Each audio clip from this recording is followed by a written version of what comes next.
I'm joined today by Megan Samford, who is the most recent addition to the SCYTHE Advisory Council.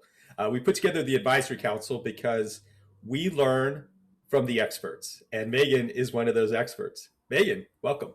Oh, thank you so much, Bryson, and hello to everyone else. I'm really excited to be here as well today, and thanks for calling me an expert. I think that I have experience in a lot of different areas in security, so I'm hoping to add advice however I can be valuable.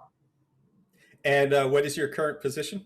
Sure, yes. So I'm the Vice President, Chief Product Security Officer for Energy Management within Schneider Electric.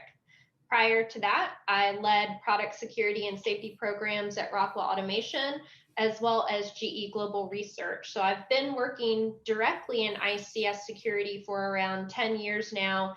And prior to that, my main focus was more on the traditional critical infrastructure protection, physical security, kind of guns, guards, and gates aspect of security. Well, we've had a number of high profile incidents in the news from December about SolarWinds to more recently the breach at the water plant in Florida. And so, one of the things that we're looking at in SCYTHE is trying to understand what kinds of things can customers do to get ahead of these kinds of things. Certainly, nobody is expected to be able to understand the next 0 day. We're not trying to sell you here. But this is where we think the assumed breach model of this puts the emphasis on what do I do after a breach has happened, because that's when a defender can do something about it. Mm-hmm. Mm-hmm. Yes, I think that 10 or 15 years into industrial control systems and OT security, we still see this main problem of exposure, and that asset owners don't know the products that they have living within their OT and ICS environments, and as a result of that, you can't do risk management unless you can do asset management. And so we see this problem of one, not having a very accurate product and system level inventory. And then from that, you don't know what is talking to what, and you don't know what your internet facing exposure is. And you see that play out over and over again, where attackers are able to surveil you and ultimately detect where those internet facing products are. And that is the easiest point of entry. In many cases, I've seen hackers and as well as everyday researchers utilizing tools like Shodan, which are very, very commonplace, and they will see internet exposed devices and they'll kind of go right up to that login page and what I call knocking on the door. They'll just start trying admin credentials or things that are default or hard coded that maybe the asset owner doesn't know about or hasn't changed. And that's often how we see these initial breaches begin. And once they're adjacent to the network, or even where they're able to escalate their access and privilege throughout that network, that's where you see the consequences increasing as they go through those layers once they're initially in.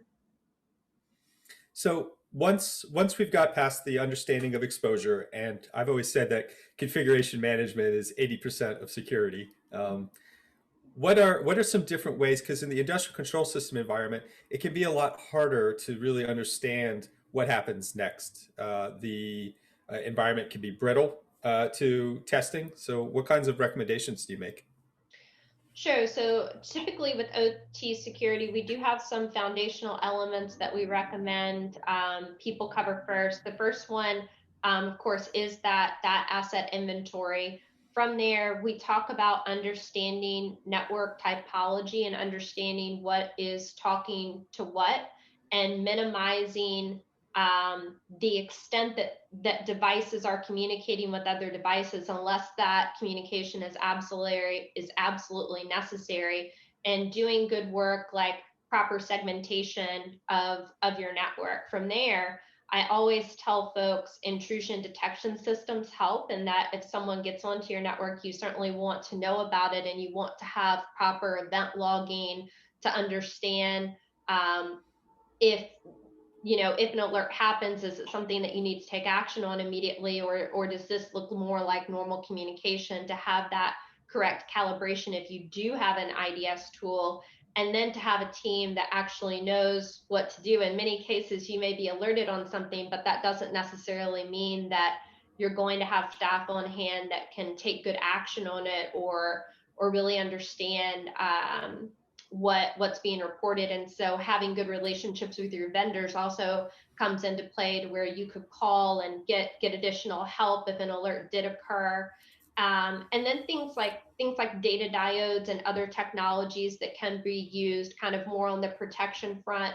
All of those are things that we recommend, and really being able to model communication pathways within your system and understand that if something got in, how would it most likely propagate? How devastating could this type of attack be, based on our network and the function of the network and the product that we're delivering? What are critical functions from a physical standpoint that we know have to have, recovery times of less than 2 hours, versus other things that could be recovered later? And always, back up your data, so that if you do have to do a clean wipe, you have those configurations already saved, so that's saving hundreds of hours when you go through the restore process. Yeah, a lot of what we talk about there is that check your assumptions, right? Is the network segmented the way you think it is? Does the intrusion detection system capture what you think it is? Do your people know what processes to follow in those kinds of scenarios? I think this is one of the reasons that our platform has started to move into this space, and why, as of today, 21 million American citizens are covered by the utilities that are our customers. Any final words from your side to help give us a little bit more hope on the future? Sure. I think that the problem is apparent to everyone. So 5 years ago, we might have just said, well, the OT and ICS environments just haven't matured to the state that they're that concerned about cybersecurity. Those days are past. Anyone that has responsibility over cybersecurity for an OT ICS environments, they're probably staying up at night against this, right? I would state that the next step is going to be kind of a wave of understanding exposure. I think that is the next big milestone that we're going to see people in this community meet. And then again, everyone's talking about the need for asset identification and understanding how your assets are interacting with others. And so I think once we get the exposure down, and then once we better understand the environment and the network, then you actually get the control that you want. And in these times where unfortunately none of us get to pick whether or not we're the victim, having that control is what's going to feel better to asset owners going forward. Megan, thank you so much for joining me today. Thank you.